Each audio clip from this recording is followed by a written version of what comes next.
I don't know about that. Mike Todd has become more of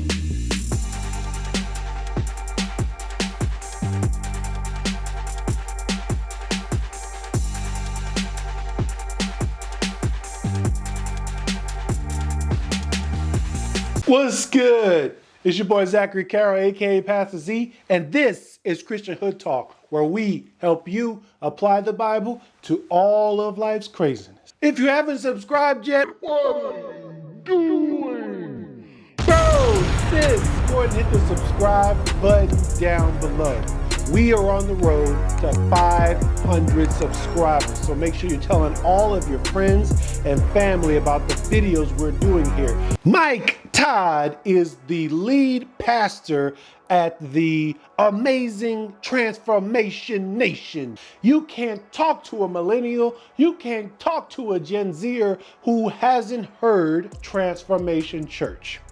Recently, Mike Todd was in the news because he did an illustration where he spit in his hand and wiped it on his brother while they were preaching. This is basically my response to the small clip that I watched, and I can't even rewatch it because it's that disgusting. But first thing I want to say is it kind of sucks that you're not going to be nationally renowned until you do something stupid like this.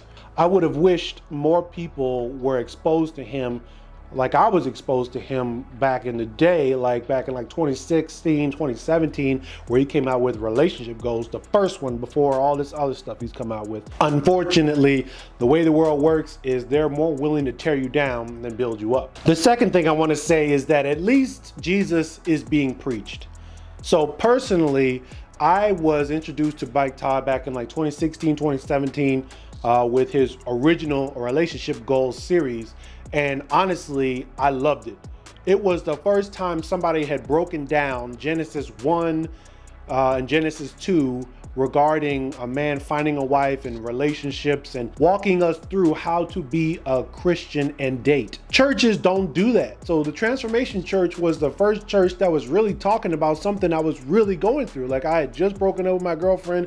We weren't dating pure. It was chaos and it was just a lot of turmoil, and he released this Relationship Goals series and it was amazing. And I found it to be very encouraging, inspiring, and it taught me a lot and kind of launched me into this whole thing that I'm doing now because I know how valuable the Word of God and the path of God is. Since then, however, Mike Todd has become more of a prosperity teacher, in my view. Most of his sermons are motivational speeches, and that's just not a proper way to shepherd people, in my opinion. The guy has so much charisma. I have learned a lot from just watching him speak, and to be honest, I try to emulate some of his mannerisms in a way when I preach because he just has a gift of God. I follow him on Instagram, and it does seem like he's turned really into a celebrity.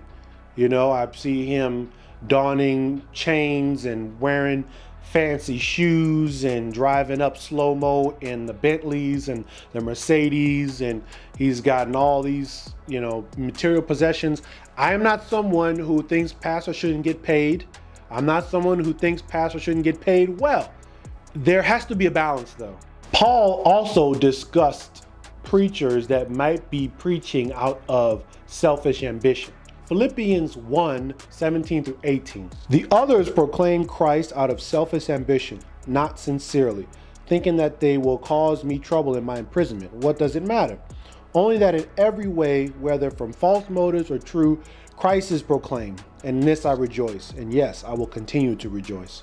So Paul was talking about during that time that there were many preachers that were preaching for their own gain, for their own profit, for their own value, so that they can become celebrities. But Paul was less concerned about their personal motives and more concerned about the fact that Jesus was being proclaimed, as long as it's the true gospel. Now, if somebody's a false teacher, if somebody's a false prophet, that's a different story. I don't like the methods, and maybe there's some inconsistencies with his messaging and his example, but he is preaching the true gospel. Maybe the love of money has corrupted his love for Jesus so that he has to come up with more and interesting and innovative new ways to preach that were unnecessary, so that he can keep leveling up. That's basically what Drake has to do. That's what Jay-Z has to do. That's what all these rappers, celebrities, singers, all these politicians, all these people have to do. You have to keep coming up with new stuff. Having said all that, there is this aspect that people who go to your church, people who consistently listen to you, they constantly want you to do something better. They want you to do something more. Show me something else. Show me a new dance. Show me a new move. Sing a new song. Say something new. And so when we as pastors fall into this give the people what they want mentality too often, we can allow ourselves to be motivated other than the spreading of the gospel truth, the death, burial, resurrection of Jesus Christ. That should be our main motivation. Now, we are all human and we're all flawed. So perhaps Mike Todd has given into that a bit. I'm not saying that I could never give into that. And the last thing I want to say is I recognize that I am in his field. You know, I'm online on YouTube trying to proclaim the gospel of Jesus Christ in very interesting ways. And he does the same thing. He is way more popular than I am. He's blue check certified and all that stuff. And so I try to be very careful in critiquing somebody in my own field. And I try to make sure that I'm speaking from a proper heart posture.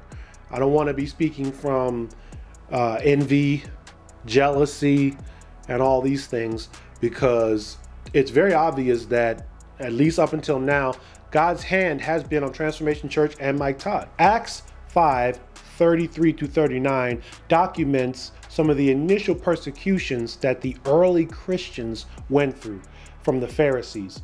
They were being killed, they were being imprisoned for proclaiming the gospel of Jesus. And there was a Pharisee called Gamaliel. He was saying to leave them alone, because if whatever they're doing is of human origin or of human motives, it will eventually fail. But if it's of God, we can't stop it. Nobody can stop it. And in fact, you could be seen as fighting against God, and you don't want that. So anytime I have a disagreement with what Mike Todd is saying, anytime I see what he's doing and I'm like, I don't know about that, I remind myself that if it is of God, it will be successful. And I don't want to get in God's way of doing anything that he wants to do. I don't care what it is. But if it's of man, it will fail on its own. And that's kind of how I feel ultimately with Mike Todd and Transformation Church and the season that they're in right now. Now, as soon as he becomes a false teacher, as soon as he becomes simply speaking falsities and lies and all this stuff, like a couple other people we could probably name, which I will not right now, my opinion will completely change. But for now, it was stupid. It was disgusting. He apologized. Let's move on. Well, let me know what you think. I'd love to dialogue with you down below. Did you watch Mike Todd spitting on his brother? Do you think that was a proper way to proclaim the gospel? Don't forget to like, comment, and subscribe down below. I'd love to dialogue with you down in the comments. Share this video with someone if you think it would be helpful. That's all I got for you. My name is Zachary Carroll, aka Pastor Z. This is Christian Hood Talk. Y'all be cool.